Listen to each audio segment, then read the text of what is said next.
Hola, bienvenido al canal. Aquí estamos narrando la historia, con verdad y sin filtros. Si valoras la memoria y quieres entender los hechos que marcaron al mundo, deja tu like ahora y suscríbete para no perder los próximos episodios.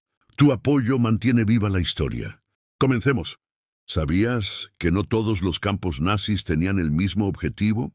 Durante años, muchas personas han utilizado las palabras campo de concentración y campo de exterminio como si fueran exactamente lo mismo. Pero no lo eran. Y entender esa diferencia es fundamental para comprender la verdadera dimensión del horror que ocurrió durante la Segunda Guerra Mundial.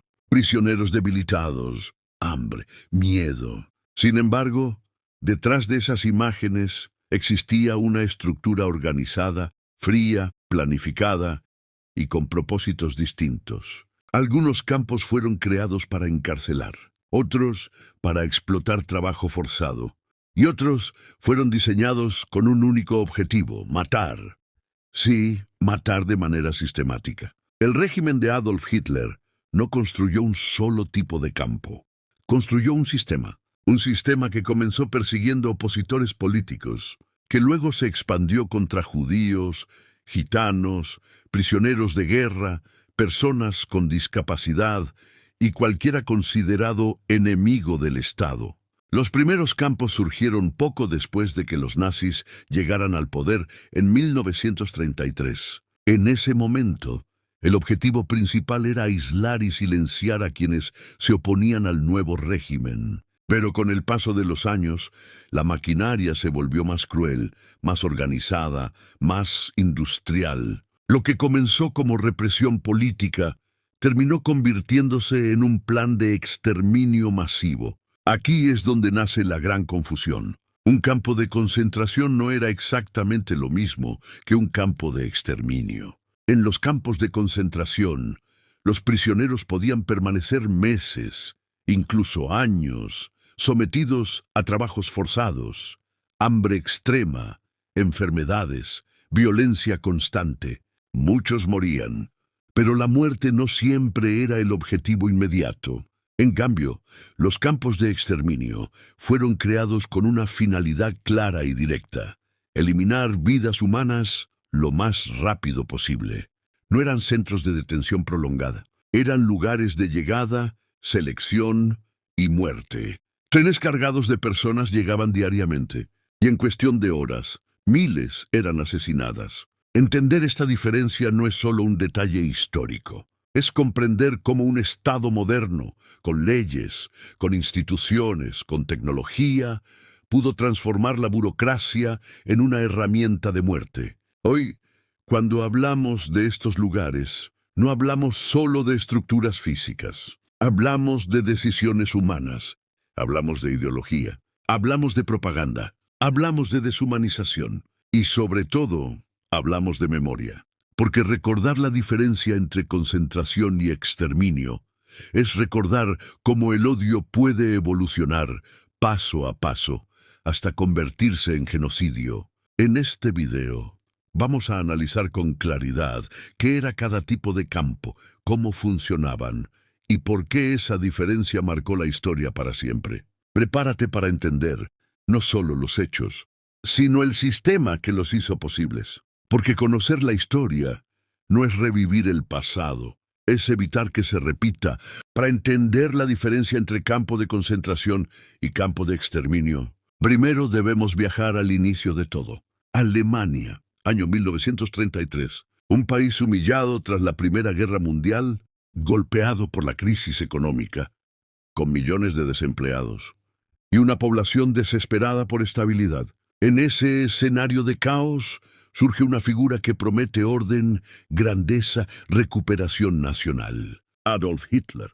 Con un discurso cargado de nacionalismo extremo, resentimiento y odio racial, el partido nazi comienza a ganar apoyo masivo. Cuando Hitler es nombrado canciller, el cambio es rápido, demasiado rápido. Las libertades políticas se reducen, los partidos opositores son prohibidos, los sindicatos son eliminados. Alemania deja de ser una democracia. y se transforma en un estado totalitario.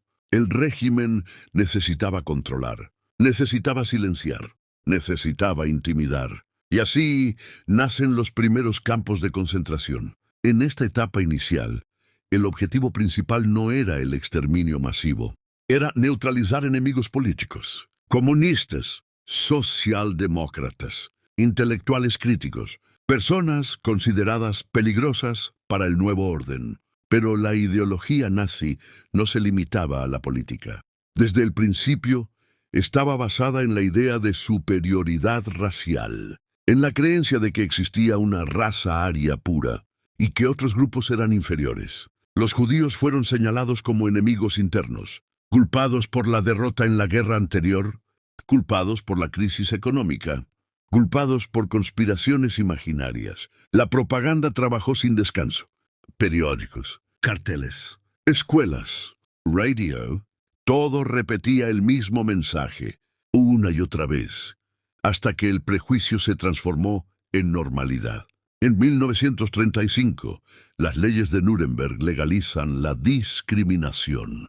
Los judíos pierden ciudadanía, pierden derechos, pierden protección. La exclusión se vuelve oficial. Y luego llega la guerra. En 1939, Alemania invade Polonia. Comienza la Segunda Guerra Mundial. Con la expansión territorial, millones de judíos quedan bajo control nazi. La escala del problema, desde la perspectiva del régimen, cambia. Ya no se trataba solo de encarcelar opositores dentro de Alemania. Ahora el régimen controlaba poblaciones enteras. Es en ese contexto que el sistema de campos evoluciona. Lo que comenzó como represión política se transforma en algo mucho más oscuro. La guerra radicaliza decisiones. La ideología. Cuando escuchamos la expresión campo de concentración, muchas imágenes vienen a la mente. Alambradas electrificadas, torres de vigilancia, uniformes rayados, rostros marcados por el hambre. Pero, ¿qué era realmente un campo de concentración? Un campo de concentración era un lugar de detención masiva, un espacio diseñado para encarcelar grandes cantidades de personas, sin juicio justo, sin derechos, sin garantías legales. No eran prisiones comunes, eran centros creados por el Estado nazi para aislar, castigar y controlar. Los primeros aparecieron poco después de 1933. Su función inicial era clara: neutralizar opositores políticos. Pero con el paso del tiempo, el perfil de los prisioneros cambió. Judíos, gitanos, testigos de Jehová, homosexuales, personas con discapacidad, prisioneros de guerra. Cualquiera que no encajara en la ideología del régimen podía terminar allí. En estos campos, la vida cotidiana estaba marcada por el sufrimiento constante. Despertar antes del amanecer, formaciones interminables bajo frío o calor extremo, raciones mínimas de comida, trabajos forzados durante horas extenuantes. El objetivo principal era explotar mano de obra. Fábricas, construcción, industria militar. El régimen utilizaba a los prisioneros como fuerza laboral gratuita, hasta el límite de sus cuerpos. Muchos morían por agotamiento, por enfermedades, por malnutrición, por castigos brutales. La violencia era cotidiana. Los guardias tenían poder absoluto. Sin embargo, es importante entender algo fundamental. Aunque la muerte era frecuente, el propósito inicial de un campo de concentración no era la eliminación inmediata de todos los prisioneros. Era el control, era la explotación, era el castigo sistemático. Algunos prisioneros podían permanecer meses, incluso años, dentro del sistema. Eso marca una diferencia crucial respecto a los campos de exterminio.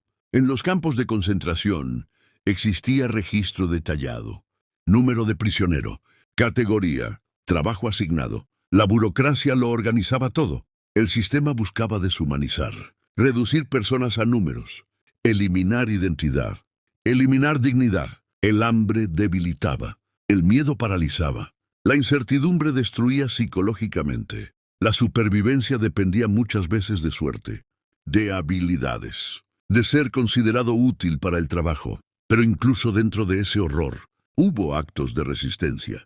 Solidaridad entre prisioneros, intercambio secreto de alimentos, intentos de fuga. El campo de concentración era un instrumento de opresión masiva, un mecanismo para dominar cuerpos y voluntades. Y aunque no fue creado inicialmente como centro de exterminio inmediato, las condiciones eran tan extremas que miles y miles murieron igualmente. Comprender esto es esencial, porque nos permite ver cómo el régimen fue perfeccionando su sistema.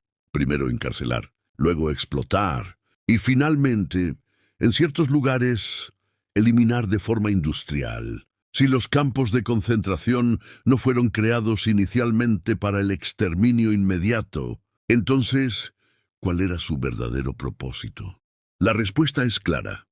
Control absoluto. El régimen nazi entendía que para consolidar su poder, debía eliminar cualquier forma de oposición, no solo físicamente, sino psicológicamente. Los campos de concentración funcionaban como una herramienta de terror, un mensaje silencioso, pero poderoso. Quien desobedeciera, quien criticara, quien pensara diferente, podía desaparecer. El objetivo principal era intimidar a la sociedad, crear miedo, romper la voluntad, destruir la resistencia. Pero no era solo represión política. Con el tiempo, el sistema evolucionó hacia algo más estructurado. La explotación económica. Los prisioneros se transformaron en fuerza laboral forzada. Trabajaban en fábricas de armamento, en minas, en construcción de carreteras, en industrias vinculadas al esfuerzo de guerra. Empresas privadas incluso se beneficiaron de esta mano de obra gratuita. El Estado nazi convirtió el sufrimiento humano en recurso productivo. Las jornadas eran extenuantes, la alimentación insuficiente, el descanso casi inexistente. El resultado era previsible: agotamiento extremo, enfermedades, colapso físico. Muchos morían trabajando, pero mientras el prisionero fuera útil, seguía siendo explotado. Ese era el cálculo frío del sistema. Otra función fundamental era la deshumanización. El uniforme reemplazaba la identidad. El número reemplazaba el nombre. El objetivo era quebrar al individuo, quitarle esperanza, quitarle dignidad, quitarle sentido de pertenencia. Cuando una persona deja de sentirse humana, es más fácil dominarla. Ese proceso psicológico era tan importante como el trabajo forzado. Los campos se convirtieron en laboratorios de control social. Todo estaba regulado. Horario, movimiento, comunicación. Nada quedaba al azar. Sin embargo, es importante comprender que este modelo todavía no representaba la etapa más extrema del sistema nazi. Aunque miles murieron en campos de concentración, la muerte no siempre era inmediata, ni el objetivo central desde el primer momento. El campo de concentración era una herramienta de poder, un instrumento para consolidar el régimen, un mecanismo para sostener la economía de guerra, y una forma de demostrar que el Estado tenía control total sobre la vida y la libertad de sus enemigos. Pero a medida que la guerra avanzaba y la ideología racial se radicalizaba, ese sistema de control se transformaría en algo aún más oscuro, algo donde la explotación ya no sería suficiente, algo donde el objetivo sería claro, directo, irreversible. En el próximo punto, analizaremos qué eran los campos de exterminio y cómo representaron una escalada brutal dentro de la maquinaria nazi. ¿Qué era un campo de exterminio? Si los campos de concentración eran instrumentos de control y explotación, los campos de exterminio representaron algo aún más extremo. Aquí, el objetivo no era intimidar, no era castigar, no era utilizar mano de obra, era matar de forma rápida, organizada, sistemática. Un campo de exterminio era una instalación diseñada específicamente para el asesinato masivo. No era una prisión prolongada. No era un centro de trabajo forzado tradicional. Era el destino final. La mayoría de estos campos fueron construidos en la Polonia ocupada, lejos del centro de Alemania, pero estratégicamente conectados por ferrocarril. Los trenes llegaban diariamente. Hombres, mujeres, niños, ancianos, personas que muchas veces no sabían a dónde iban. Al bajar del tren comenzaba el proceso. Selección inmediata. En algunos casos, una pequeña parte era enviada a trabajos forzados, pero la gran mayoría era conducida directamente hacia instalaciones que simulaban duchas, cámaras de gas. El asesinato se realizaba utilizando gases tóxicos. El procedimiento estaba calculado. El tiempo estimado, la capacidad medida. Después venía la eliminación de los cuerpos. Crematorios, fosas comunes, todo diseñado para funcionar como una cadena industrial. Eso es lo que diferencia radicalmente a un campo de exterminio. No había intención de mantener a los prisioneros vivos durante meses. La muerte era el propósito central desde el momento de su llegada. El sistema no improvisaba. Había horarios, registros de transporte, cálculos de capacidad. Era una maquinaria burocrática aplicada al asesinato. Y lo más impactante es que todo estaba respaldado por decisiones administrativas. Firmas, documentos, órdenes oficiales. La llamada solución final buscaba eliminar poblaciones enteras, especialmente judíos europeos, pero también gitanos y otros grupos perseguidos. En estos campos, la esperanza era mínima. No eran lugares de supervivencia prolongada. Eran lugares donde el tiempo se medía en horas. Entender qué era un campo de exterminio es comprender hasta qué punto la ideología puede deshumanizar. No se trataba solo de odio, se trataba de organización, de planificación estatal, de eficiencia aplicada al horror. Los campos de exterminio representaron la fase más brutal del sistema nazi, una etapa donde el régimen dejó de ocultar su intención final y la transformó en política operativa. Ahora que entendemos qué era cada tipo de campo, es momento de analizar sus diferencias estructurales, porque no solo cambiaba el objetivo, cambiaba también la organización física, el diseño y la dinámica interna. Un campo de concentración estaba pensado para la permanencia. Barracones extensos, zonas de trabajo, áreas administrativas, enfermerías precarias. El prisionero era registrado al llegar, recibía un número, era clasificado según categoría: político, judío, prisionero de guerra. Después era asignado a trabajo forzado. La estructura estaba orientada a mantener el sistema funcionando día tras día. Había rutina, había formaciones diarias, había distribución de tareas. El sufrimiento era constante, pero el campo estaba diseñado para sostener población prisionera durante períodos prolongados. En contraste, un campo de exterminio tenía una lógica distinta desde su construcción. El diseño estaba centrado en el flujo. Llegada de trenes, descenso rápido, separación inmediata. El tiempo era un factor clave. Cuanto más eficiente el proceso, mayor capacidad de muerte. Las instalaciones estaban organizadas alrededor de las cámaras de gas y los crematorios. Las áreas de alojamiento eran mínimas o inexistentes para la mayoría. No se pensaba en alojamiento prolongado, se pensaba en tránsito hacia la muerte. En un campo de concentración, el trabajo era el eje. En un campo de exterminio, el eje era la eliminación. Otra diferencia estructural importante era la escala del engaño. En muchos campos de exterminio se construían falsas fachadas, carteles que indicaban baños o desinfección. El objetivo era evitar pánico inmediato, mantener orden hasta el último momento. En los campos de concentración, la brutalidad era visible. En los de exterminio, la eficiencia era silenciosa. También cambiaba la proporción de supervivencia. En campos de concentración, aunque la mortalidad era altísima, existía posibilidad de sobrevivir meses o años. En campos de exterminio, la mayoría de los deportados moría el mismo día de su llegada. Esa diferencia estructural revela algo profundo. El sistema nazi no era improvisado, era adaptable, era estratégico, era progresivo. Primero controló, después explotó. Y finalmente, eliminó. La arquitectura misma de los campos refleja esa evolución. Cada barracón, cada vía férrea, cada cámara eran piezas de un engranaje mayor. Comprender estas diferencias estructurales nos permite ver que no hablamos de lugares idénticos. Hablamos de fases distintas dentro de una misma maquinaria de opresión.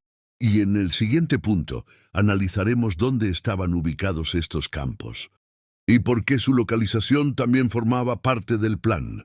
Para comprender la magnitud del sistema nazi, no basta con saber cómo funcionaban los campos. Es necesario entender cuántos eran y dónde estaban ubicados, porque la geografía también formaba parte del plan. Los campos de concentración comenzaron dentro de Alemania, poco después de 1933. Al principio eran pocos, pero con el paso de los años, el sistema se expandió. No hablamos de uno o dos lugares aislados. Hablamos de una red, decenas de campos principales y cientos de subcampos distribuidos por toda Europa ocupada. Alemania, Polonia, Austria, Francia, Países Bajos, Checoslovaquia. Cada territorio conquistado ampliaba la infraestructura del régimen. Los campos de concentración estaban estratégicamente ubicados cerca de centros industriales, fábricas, minas, infraestructura militar. La lógica era clara: explotar trabajo forzado para sostener la economía de guerra. En cambio, los campos de exterminio estaban concentrados casi exclusivamente en la Polonia ocupada. ¿Por qué allí?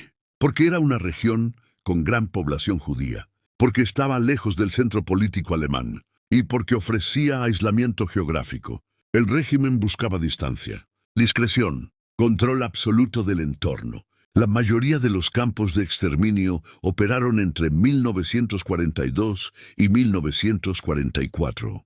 No eran tantos como los de concentración, pero su capacidad de asesinato fue devastadora. Millones de personas fueron deportadas desde diferentes países europeos hacia estos puntos específicos del mapa. Francia, Hungría, Grecia, Italia, Países Bajos.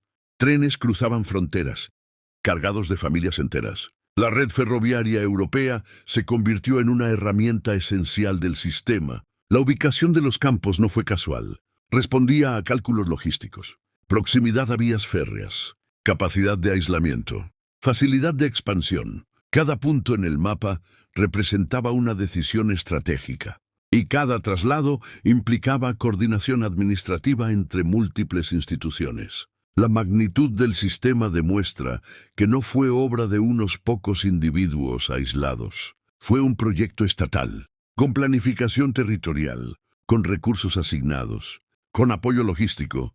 Cuando observamos el mapa europeo de la época, vemos cómo el sistema de campos se extendía como una sombra sobre el continente. Eso nos recuerda algo esencial. No fue un evento oculto en un solo lugar remoto. Fue una red organizada que involucró transporte, industria, administración y control territorial. Comprender el número y la localización de estos campos nos permite dimensionar la escala del horror. No fue improvisado, no fue pequeño, no fue accidental, fue sistemático. En el próximo punto, analizaremos el impacto humano de esta red y cómo transformó para siempre la historia de millones de personas. Hablar de números, de estructuras, de ubicaciones, nos ayuda a entender el sistema. Pero detrás de cada cifra había una vida, un nombre, una historia, una familia. El impacto histórico del sistema de campos nazis no puede medirse solo en estadísticas. Se calcula que millones de personas fueron asesinadas durante el Holocausto, la mayoría judíos europeos, pero también gitanos, personas con discapacidad, prisioneros de guerra soviéticos, opositores políticos. Comunidades enteras desaparecieron, barrios vacíos, sinagogas cerradas, escuelas sin estudiantes. La destrucción no fue solo física, fue cultural, espiritual, generacional. El trauma no terminó con la liberación de los campos. Los sobrevivientes regresaron a ciudades donde sus hogares ya no existían. Familias completas habían sido borradas. Muchos quedaron sin país, sin pertenencia, sin red de apoyo. El impacto se extendió mucho más allá de 1945. Influyó en la creación de nuevos marcos internacionales, en la fundación de organismos dedicados a los derechos humanos, en la redefinición del concepto de genocidio. el mundo tuvo que enfrentar una pregunta incómoda. ¿Cómo fue posible? Como un Estado moderno, con universidades, con médicos, con ingenieros, ¿pudo organizar un sistema de exterminio industrial? La respuesta obligó a replantear la responsabilidad individual y colectiva, porque no solo participaron líderes políticos, hubo burócratas, funcionarios ferroviarios, empresarios, guardias. El sistema funcionó porque miles cumplieron órdenes. El impacto histórico también transformó la memoria colectiva. Museos, memoriales, días internacionales de conmemoración. La frase "nunca más" se convirtió en símbolo. Pero la memoria exige más que palabras. Exige educación. Exige análisis crítico. Exige responsabilidad histórica. Comprender la diferencia entre campo de concentración y campo de exterminio no es un ejercicio académico frío. Es una forma de honrar a las víctimas. Es reconocer cómo el odio institucionalizado puede escalar paso a paso. Primero discriminación, luego exclusión, después encarcelamiento. Finalmente exterminio. El impacto histórico del sistema nazi sigue presente hoy, en debates sobre derechos humanos, en estudios sobre propaganda, en reflexiones sobre autoritarismo, porque entender el pasado no es quedarse atrapado en él, es aprender sus señales de advertencia, es reconocer cómo la deshumanización comienza con palabras y puede terminar en tragedia. En el siguiente y último punto, cerraremos este análisis con una reflexión final sobre memoria y responsabilidad. Hemos recorrido el origen, la estructura, las diferencias, el impacto.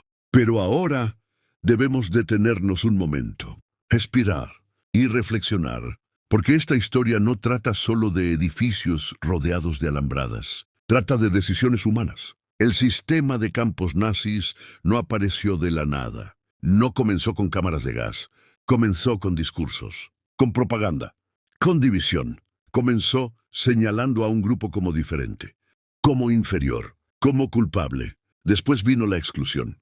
Leyes que separaban, prohibiciones que aislaban, luego el encarcelamiento y finalmente el exterminio. Esa progresión es la lección más importante. El horror no siempre se presenta de forma inmediata. Avanza paso a paso, se normaliza lentamente, se disfraza de seguridad, de orden, de protección nacional.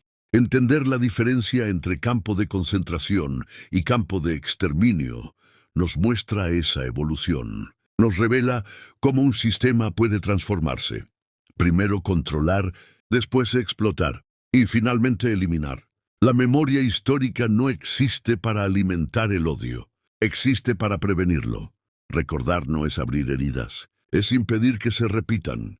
Cada nombre perdido, cada familia destruida, cada comunidad borrada del mapa nos obliga a mantener viva la conciencia crítica. El Holocausto no fue solo un episodio oscuro del pasado europeo, fue una advertencia universal. Nos recuerda que ninguna sociedad está completamente inmunizada contra el autoritarismo, que la indiferencia puede ser peligrosa, que el silencio puede convertirse en complicidad. Por eso estudiar estos hechos con rigor, sin sensacionalismo, sin distorsiones, es un acto de responsabilidad, porque cuando comprendemos cómo funcionó el sistema, podemos identificar señales similares en cualquier época. La historia no debe ser utilizada para dividir, debe ser utilizada para educar y, sobre todo, para humanizar. Hoy sabemos que detrás de cada cifra había un rostro, detrás de cada transporte, una madre, un niño, un anciano. La memoria es un compromiso con la verdad, con la dignidad humana, con el respeto. Que esta reflexión no termine cuando el video termine, que se transforme en conciencia, porque conocer la historia no es vivir en el pasado, es proteger el futuro.